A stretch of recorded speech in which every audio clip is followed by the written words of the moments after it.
Hello mga ka-super, kasari. Good morning, good morning, good morning. Good afternoon, good evening. Magandang buhay sa ating lahat. Welcome back again sa ating YouTube channel at sa ating Facebook page, Rosjam11. At today ay Saturday. Dahil Saturday, duty ang negosyante, ang online seller. Opo.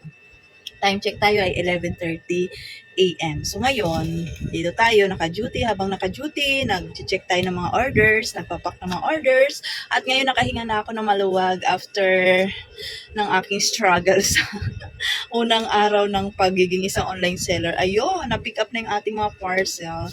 No? Wait lang. For today's video, share ko lang sa inyo, no? Kasi may dumating akong parcel galing sa TikTok shop. Kasi nga, di ba nag-start na tayo ngayon mag-take na itong ating mga produkto na binibenta online sa ating Facebook page at meron na rin akong Shopee shop pero hindi ko pa na-upload. Super struggle pa ako doon, no? So ito muna, kung gusto niyo mag-order sa FB page muna ha, PM is the key.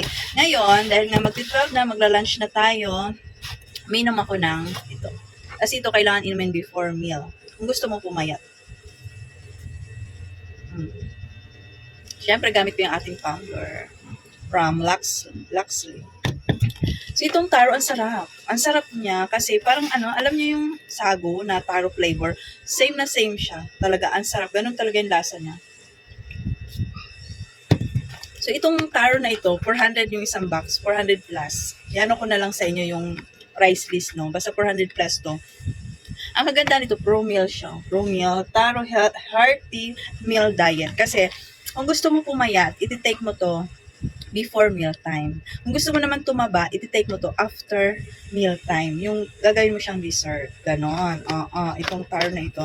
So, syempre, dahil nagpapayat tayo, before meal natin iti-take. Kaninang pag-open ko ng Rosjam Mini Mart, nag-kape tayo, itong kape macchiato na pinaka-best seller natin. No, na 300 per box, 395 per box, then sachet na po. Okay? Kung gusto niyo naman, half kilo, meron tayo dito.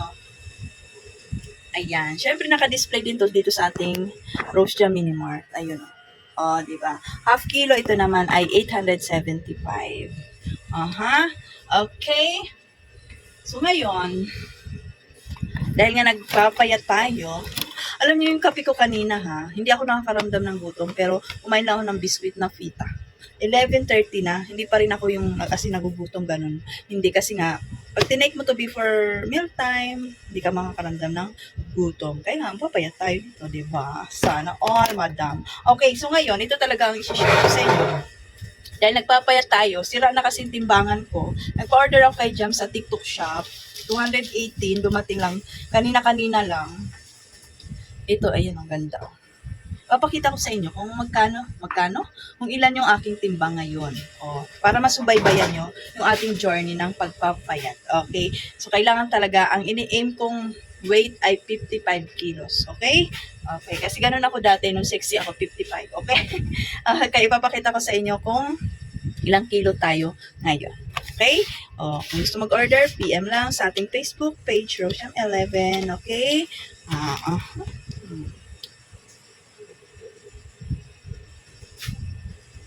Sarap. Sarap. Sarap. Okay. Ayan mga ka-super.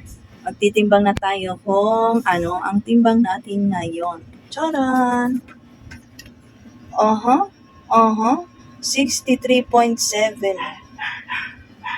Yung pa ako, dami kalmot na mga pusa. 63.7. Okay. After 1 week, magtimbang ulit tayo. Hello mga ka-super, lunch time. Time check tayo ay 1:45. Ngayon lang ako nakaramdam ng pagkagutom, no? Wala akong right. Egg lang at saka gulay. Kasi meron sa rep na malapit na masira itong pakbet na binili ko pa nung nag-market ako. Kaya binisagisa ko lang tapos toyo. Ay tayo.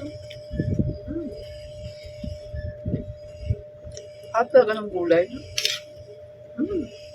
Papayat na talaga ako.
Pwede tayo na tayo.